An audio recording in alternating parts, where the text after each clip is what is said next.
Dieu nous fait réellement du bien. Nous sommes dans notre 6e semaine par rapport à ce que Dieu est en train de faire dans le monde entier. Et nous croyons que Dieu est à l'œuvre et Dieu continue à faire des grandes choses. Nous allons parler d'un thème important: détruisons l'arbre de la sorcellerie familiale. Détruisons l'arbre de la sorcellerie familiale. Amen. Nous sommes dans Zacharie 11, le verset 1 à 5. Zacharie 11, le verset 1 à 5 qui dit: Liban, ouvre tes portes et que le feu dévore tes cèdres. Gémis, Cypre, car le cèdre est tombé. Ceux qui s'élèvent sont détruits. Gémis, chêne de Bassan, car la forêt inaccessible est renversée. Le berger pousse des cris lamentables parce que leur magnificence est détruite. Le lionceau rugit parce que l'orgueil de Jourdain est abattu. Ainsi parle l'Éternel, mon Dieu, paie les brebis destinées à la boucherie. Ceux qui les achètent les égorgent. Ceux qui les achètent les égorgent impunément. Celui qui les vend dit: béni soit l'Éternel, car je m'enrichis, et leurs pasteurs ne les épargnent pas. Amen. Donc, si Dieu, nous voulons parler de détruisons l'arbre de la sorcellerie familiale, et nous voyons ce texte nous parle réellement de cette forêt inaccessible qui était fermée, mais Dieu dit que les forêts inaccessibles, le porte va être ouvert pour que le feu rentre à l'intérieur. On dit que lorsque le feu rentrera à l'intérieur, le feu brûlera réellement ces arbres, et on dit que le berger sera triste. Or, le terme berger veut dire pasteur en fait. Amen. Et on dit que le lionceau vont rugir parce qu'ils ne vont pas prendre quelque chose, parce que les eaux de Jourdain vont être diminuées. Amen. Et on dit: paie les brebis destinées à la boucherie. Ceux qui les achètent les égorgent impunément. Ceux qui les vendent dit: béni soit l'Éternel, car je m'enrichis, et leurs pasteurs ne les épargnent pas. Amen.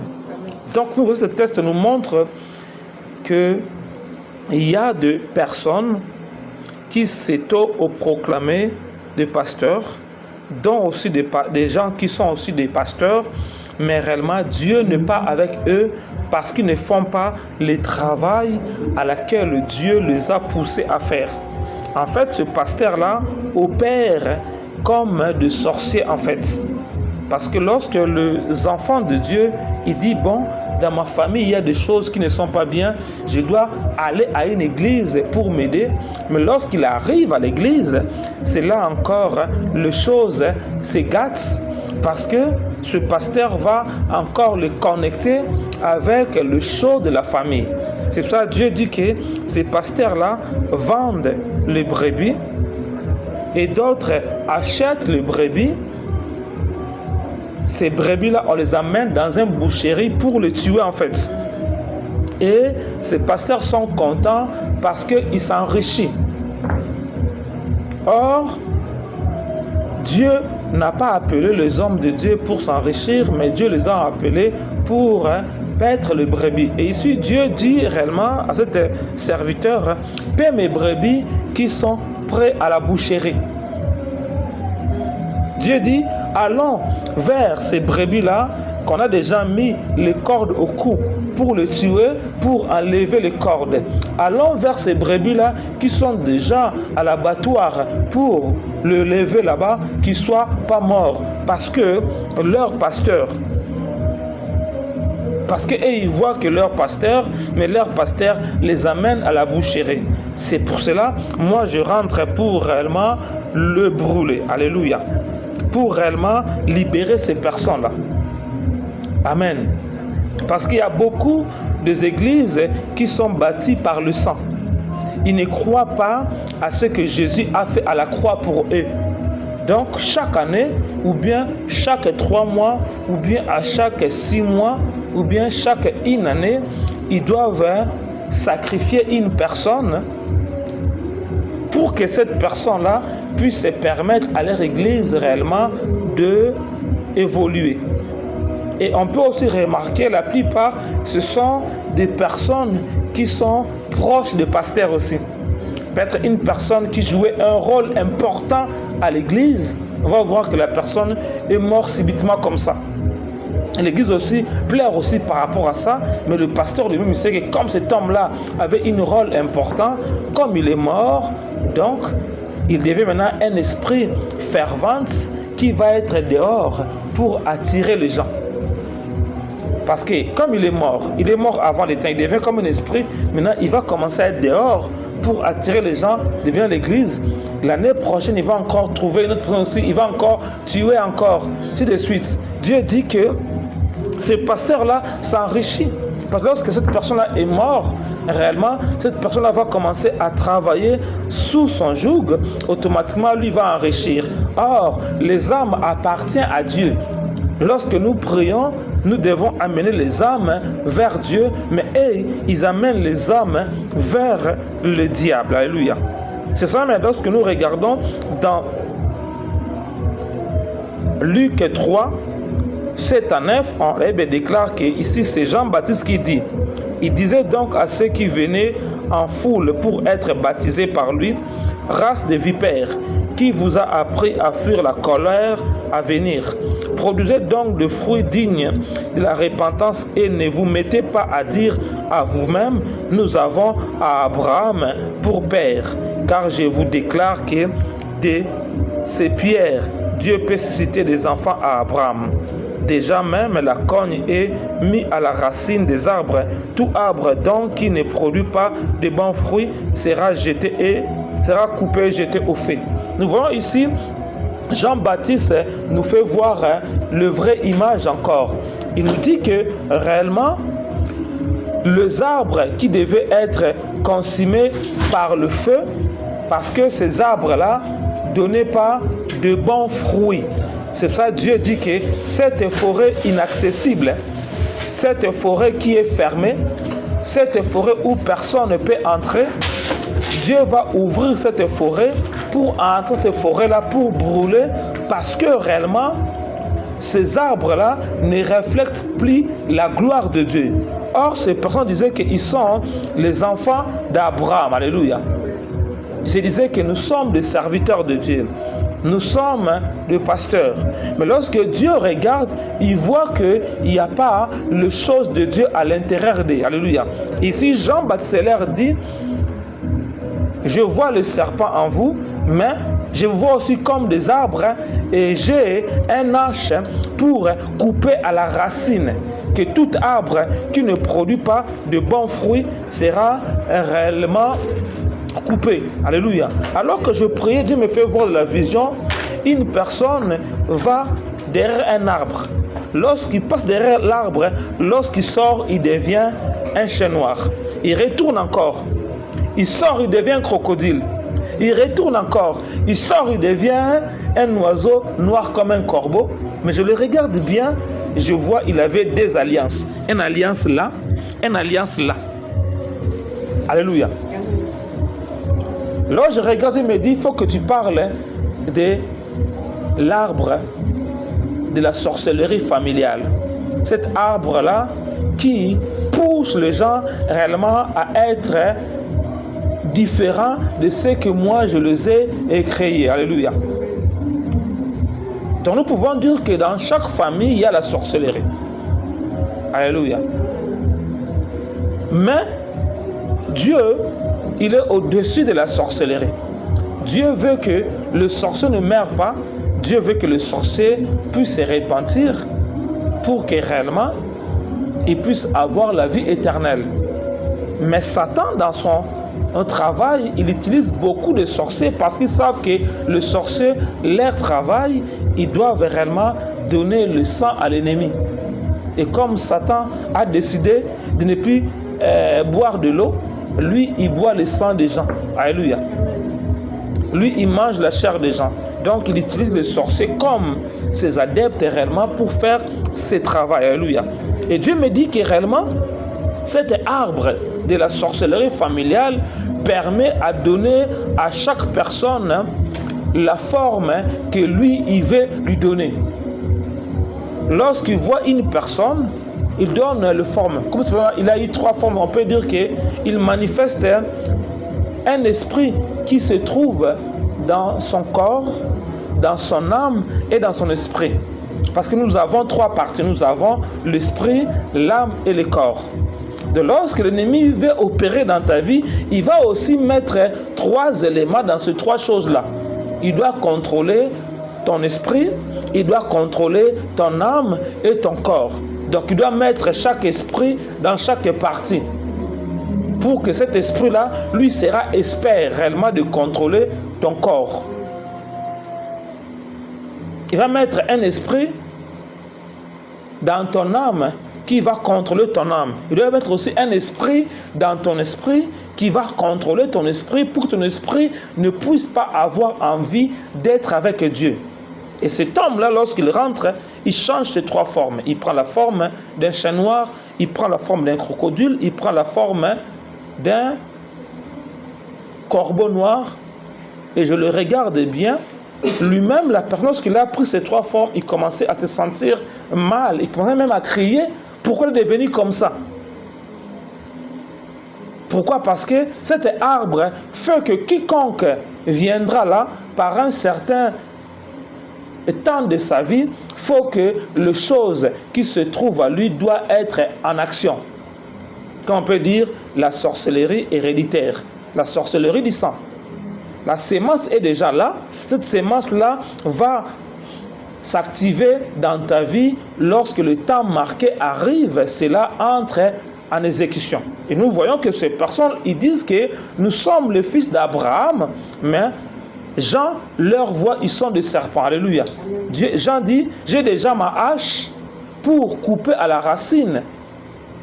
Si vous ne repentez pas, je couperai parce que vous ne produisez pas le bon fruit. Et on peut dire que Dieu dit, comment on pourra connaître le bon? On va le connaître par leurs fruits. Alléluia. Un manguier donnera un manguier. Un pommier donnera un pommier. Donc, un homme mauvais donnera aussi des fruits mauvais. Peu importe ce qu'il peut montrer aux gens, mais on va voir à travers ce fruit. Alléluia. Ces hommes-là disaient qu'ils étaient des fils d'Abraham, mais il dit que vos fruits-là ne reflètent pas les enfants d'Abraham. Il ne doit pas agir comme ça. Il doit agir comme Abraham. On peut dire nous sommes enfants de Dieu, nous devons agir comme les enfants de Dieu agissent. Mais si nous n'agissons pas comme Dieu agit, ça veut dire qu'on n'est pas des enfants de Dieu. Pourquoi? Parce que beaucoup de gens aussi aujourd'hui, ils ne veulent pas prier parce qu'un païen, lorsqu'il regarde un chrétien, il peut savoir que ce chrétien-là, c'est un menteur. Parce qu'il va voir que le même bêtise que lui fait, les chrétiens aussi le font. Alléluia. Et des fois, ils disent, mais pourquoi je veux le suivre dans leur église? Parce que le même bêtise qu'il fait, moi aussi je fais cela. Donc il n'y a rien de bon à lui, mais là juste une étiquette. Or Dieu, il veut que lorsque nous venons à l'église, nous avons des sœurs. Nous avons des amis. Ce sont les premières personnes que nous devons aussi leur inviter de venir à l'église. Mais comment on n'arrive pas à l'inviter? Est-ce que ces personnes-là, ils voient notre comportement reflète la gloire de Dieu? Peut-être non. Amen. Amen. Parce que si nos comportements reflètent la gloire de Dieu, ils vont nous demander, vous priez où? Comme les gens ont vu la femme samaritaine, dit, mais qui t'a fait comme ça? Nous, on connaissait ta vie là. Qui t'a fait comme ça? Parce qu'elle t'a changé tout d'un coup. Montre-nous cette personne-là qui t'a changé. Alléluia. Parce qu'ils ont vu le bon fruit de la vie de la femme samaritaine et toutes ces personnes-là sont venues auprès de Jésus. Alléluia. Nous voyons aussi D'autres aussi reçoivent la sorcellerie aussi à travers la nourriture. La nuit, on le fait donner la nourriture et il commence à manger la nuit. Et le matin, lorsqu'il est là, il n'a jamais faim. Parce qu'il a tellement mangé la nuit, la journée, il n'a plus faim. D'autres gens aussi, ils reçoivent la sorcellerie aussi à l'école. Un ami qui lui donne un bonbon et la nuit, son ami veut le faire sortir parce qu'il y a des enfants sorciers dans les écoles et les professeurs sortent dans les écoles qui donnent aussi la sorcellerie aux enfants. Alléluia. Et donc, nous comprenons que Dieu dit qu'il doit détruire l'arbre, la sorcellerie, famille. Pourquoi? S'il ne le détruit pas, réellement, il y aura des choses qui vont arriver. J'avais prié pour une famille, cette famille-là, ils avaient aussi un arbre de la sorcellerie. Cet arbre-là avait aussi le nombre de fruits qui symbolisaient les enfants de la famille. Donc l'arbre avait 10 fruits parce que leur père avait aussi 10 enfants. Donc lorsque le fruit commence à tomber, un fruit tombe. Quelque temps, il y a un frère qui va mourir. Et donc les gens commençaient à mourir comme ça. Il fallait qu'on puisse voir cet arbre-là pour prier par rapport à ça, pour la détruire. Lorsqu'on l'a détruit, c'est là où réellement les choses étaient arrêtées parce que lorsqu'ils ont besoin, ils vont seulement venir, ils vont dire, ah, cet fruit-là, ça représente un tel. Lorsqu'ils le coupent, automatiquement, toi aussi là-bas, ta vie est morte. Hein, tu es aussi mort. J'ai encore prié pour une famille aussi. Et ils disent dans leur famille, lorsque quelqu'un meurt, c'est comme si il déterre un arbre. Donc lorsque quelqu'un est mort dans leur famille, c'est comme une bénédiction. On va dire, bon, comme il vient de mourir, c'est toi qui vas prendre le vêtement de la personne là parce que c'est une bénédiction. Chaque fois, il faisait cela parce que cette personne-là mourait peut-être à l'âge peut-être de 20 ans ou c'est 40 ans. Je vais avoir un enfant de 30 ans, il est déjà devenu millionnaire. Parce que lorsque lui il est mort là, en fait, un esprit de mort qui a 60 ans, qui marche avec lui, qui lui montre juste comment il va faire. Maintenant, lorsque la personne meurt, on va dire à la personne, tu vas prendre ta bénédiction. Lorsqu'il va prendre la bénédiction, quelque temps, l'arbre qui a été déraciné, qui est l'image de la personne, on va encore le remettre en place. Mais sauf que le corps de la personne a déjà pourri. Parce que ton esprit doit être dans ton corps. Le temps qu'on l'a enterré, le corps a pourri, on remet l'arbre en place. Donc la personne là demeure en vie, dans son esprit demeure en vie. Son esprit maintenant va commencer à travailler avec la personne qui est vivante. Donc maintenant, comme cet esprit-là connaît beaucoup de choses, cet jeune homme-là qui a pris la bénédiction, s'il a 15 ans, il est à côté de lui avec un papa de 50 ans qui connaît beaucoup de choses. Lui aussi, il va avoir beaucoup de privilèges pour avoir des bénédictions. Donc l'esprit-là va marcher avec lui. Lui aussi, lorsqu'il aura peut-être 30 ans comme ça, comme il a reçu l'héritage rapidement, à 30 ans aussi, il va mourir. Son esprit va aussi servir à un autre frère de la famille. Et donc, cette famille-là, ils voient qu'ils ont beaucoup d'argent, mais eux tous, ils partiront en enfer parce qu'ils travaillent avec les esprits des morts. Est-ce qu'on comprend un peu? Donc, on peut dire l'arbre représente une personne. Amen. Donc, Dieu dit, je mettrai ma hache pour couper à la racine tout arbre qui ne produit pas de fruits parce que le berger, il s'enrichit en vendant les âmes de ces personnes-là. Un autre texte, nous voyons ici encore dans Marc 8, le verset 22 à 26 qui dit, il s'est rendu à Bethsaïda et on amena vers Jésus un aveugle qu'on pria de toucher. Il prit l'aveugle par la main et le conduit hors du village. Puis il mit de la salive sur les yeux, il imposa les mains et lui demanda s'il voyait quelque chose. Il regardait et dit, j'aperçois les hommes, mais je vois comme des arbres qui marchent. Jésus lui mit de nouveau les mains sur les yeux, et quand l'aveugle regarda fixement, et il fut guéri et vit tout distinctement, alors Jésus les renvoya dans sa maison en disant, n'entrez pas au village. Amen. Nous voyons ici Jésus comme le bon berger. Le bon berger, il n'est pas venu pour vendre les brebis, mais le bon berger, il est venu pour libérer les brebis. Alléluia. Et nous voyons que ces brebis qui étaient dans un village, ces brebis étaient aveugles. Les gens du village ont dit à Jésus, voilà cet homme est aveugle. Peux-tu réellement le guérir? Jésus n'a pas répondu. Jésus a pris l'aveugle à la main. Il sort avec lui du village. Donc nous comprenons que son problème venait du village. Donc on peut dire aussi, il y a un arbre de la sorcellerie familiale qui se trouve dans les villages. Amen. Il le fait sortir du village. Lorsqu'il l'amène hors du village, qu'est-ce que Jésus a fait? Jésus a pris son salive pour mettre dans les yeux de l'aveugle. C'est comme s'il met son ADN dans l'aveugle. Parce que lorsqu'on prend les salives, on les teste, on va voir l'ADN de la personne. On prend ton cheveu, on va voir l'ADN de la personne. On prend ton sang, on va voir ton ADN. Alléluia. On prend aussi ton vêtement qui tu as transpiré avec ça. On le met, on peut aussi voir ton ADN parce qu'il y aura la transpiration. Alléluia.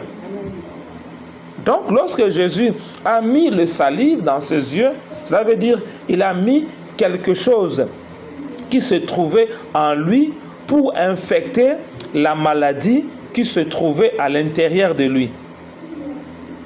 Il pria pour lui.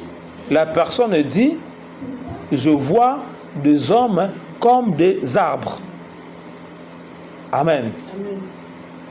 Jésus, il prie encore pour lui et cet homme, il voit les choses clairement. Jésus dit à cet homme-là, tu vois toi, ton problème là vient du village. Ne retourne plus au village, sinon tu auras le même problème, mais demeure dans ta maison. Demeure là où tu es. Amen. C'est pour ça que Dieu dit qu'il donnera de nouveaux bergers pour récupérer ce qui devait être dans l'abattoir. Cet homme aussi devait être à l'abattoir. Mais grâce soit rendue à Dieu, Jésus l'a fait sortir du village. Grâce soit rendue à lui, les gens ont vu cet homme, ils l'ont fait sortir et Jésus l'a guéri. Amen. Donc nous comprenons que l'arbre de la sorcellerie familiale attache les gens par rapport aux choses la famille a arrêtées vers la personne. Et ces choses-là vont être activées dans la vie d'une personne dans un certain âge qu'ils ont arrêté pour chaque personne pour que les gens ne puissent pas savoir qu'il y a un puzzle qui est là. Alléluia. Un autre, ça peut être activé dans le temps de puberté.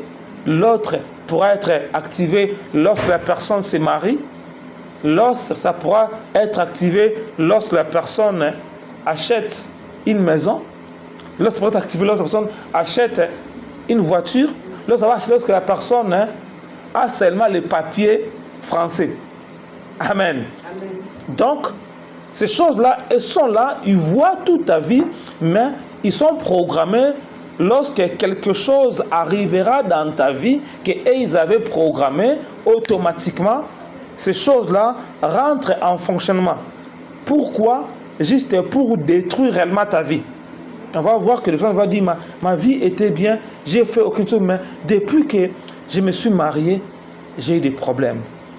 Depuis que j'avais 16 ans, j'ai eu des problèmes. Depuis que j'ai commencé à conduire, là j'ai eu des problèmes.